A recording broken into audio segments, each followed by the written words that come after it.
Welcome to Right versus Left News, your daily briefing on the stories that matter, told from both sides of the aisle. I'm your AI host, Chris, and each day I bring you the most important political and cultural news with perspectives from conservative and progressive voices.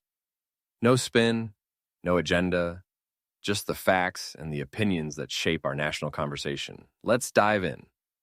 Today, we've got 5 fast-moving stories. A federal judge froze a major Trump administration shift in homelessness funding. The White House is reviewing whether Nvidia can sell advanced AI chips to China. Ukraine says a new round of talks with the U.S. is underway to try to end the war. A D.C. judge sounded skeptical of a lawsuit against Trump's new $100,000 fee on H-1B visas. And a rare, particularly dangerous fire weather warning slammed Colorado with hurricane-force winds and widespread power shutoffs. We'll walk through what happened and what the right and the left are saying. Before we jump into today's stories, a quick word from our sponsors. This episode is brought to you by Family GPT, the AI chat platform actually designed for kids. If your children are curious about ChatGPT but you're worried about what they might see, Family GPT gives you full parental controls, content filtering, and the ability to align responses with your family's values. Whether Christian, Muslim, Jewish, secular, and many more. Monitor every conversation, set usage limits, and let your kids explore AI safely. No ads, no data selling, complete privacy. Sign up free at familygpt.chat.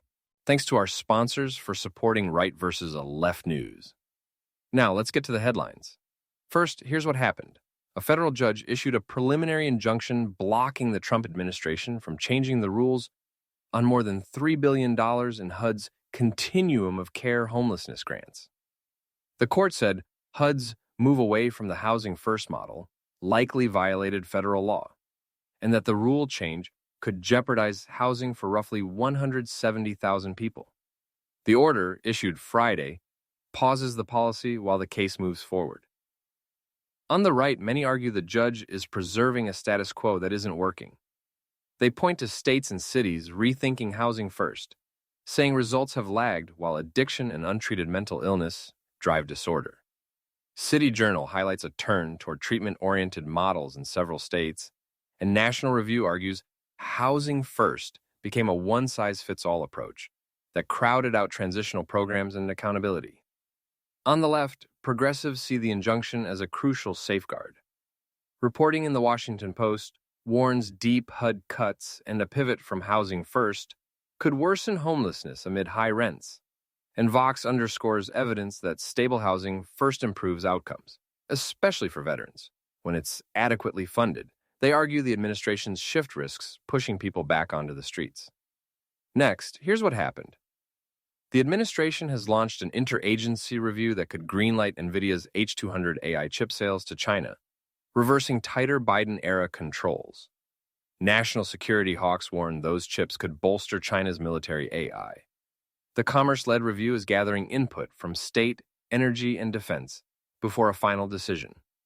Reuters first reported the review, and the Washington Post has described proposed revenue-sharing arrangements that critics say could run afoul of the Constitution's ban on export taxes.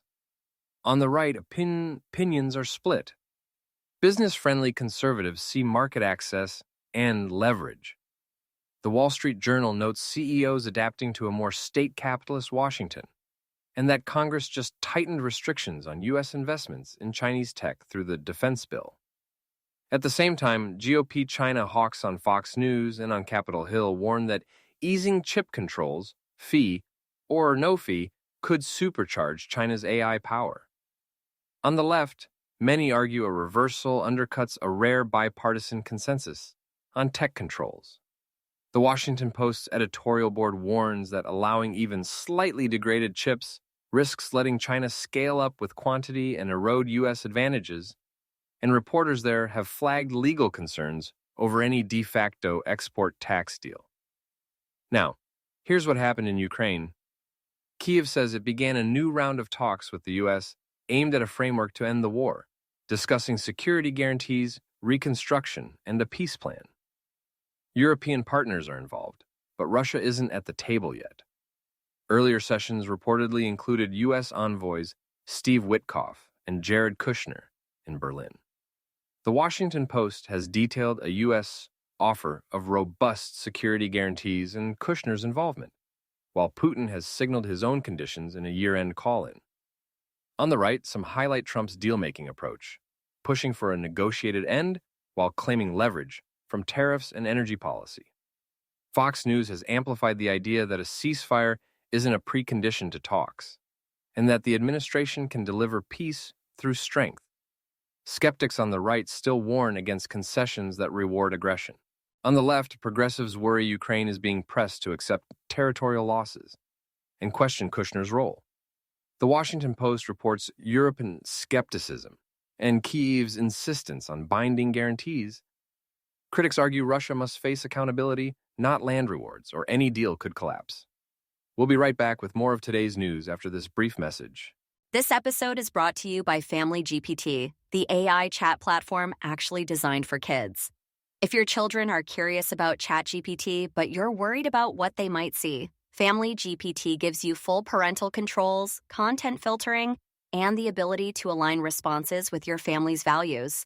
Whether Christian, Muslim, Jewish, secular, and many more. Monitor every conversation, set usage limits, and let your kids explore AI safely. No ads, no data selling, complete privacy. Sign up free at familygpt.chat. Thanks again to our sponsors. Now back to the news. A quick turn back to the courts. A federal judge in Washington, D.C., sounded skeptical of a Chamber of Commerce lawsuit challenging Trump's new $100,000 fee on each new H-1B skilled worker visa. Judge Beryl Howell noted, presidents have broad authority to regulate entry. A ruling is pending. The fee lasts through September 2026 and is part of a broader push to prioritize higher-paid STEM roles. Medical groups have asked for exemptions for doctors in shortage areas. On the right, populist conservatives cheer the fee as cracking down on cheap labor abuse and putting American workers first. Fox Business has showcased executives who support tightening and those who say the fee will onshore jobs. Pro-market conservatives, including Stephen Moore, warn it could stifle innovation and push startups or R&D offshore, splitting the right on means, if not goals.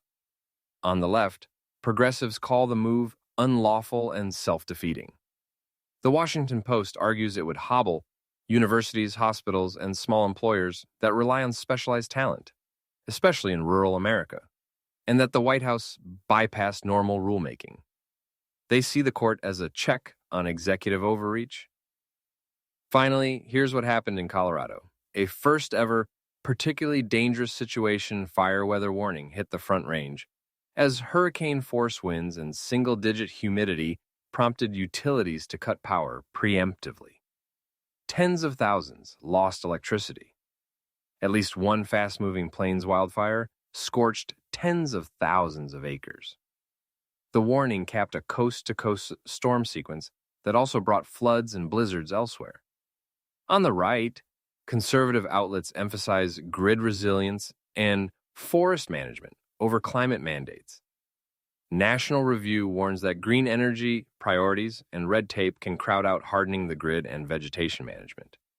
While the Wall Street Journal has reported on how utilities' safety shutoffs and preparedness vary, and how failures have fueled catastrophic fires. On the left, progressives link the extreme wind and fire combo to a warming, drying West, and argue for more climate research and resilient infrastructure. The Washington Post also flagged the administration's move to dismantle a Colorado-based climate lab as counterproductive, just as forecasting and hazard planning are vital. Quick recap. A judge froze HUD's homelessness policy shift. The White House is weighing Nvidia's China chip sales. Ukraine and the U.S. opened a new negotiation round.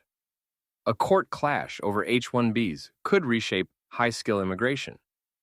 And a historic wind-driven fire threat hammered Colorado. We'll keep tracking the facts and the arguments from right and left so you can make up your own mind. That's it for today's episode of Right versus Left News. Remember, understanding both sides isn't about picking a team. It's about being informed. Subscribe wherever you get your podcasts, and join us tomorrow for another balanced look at the day's biggest stories. Until next time, stay curious and stay informed.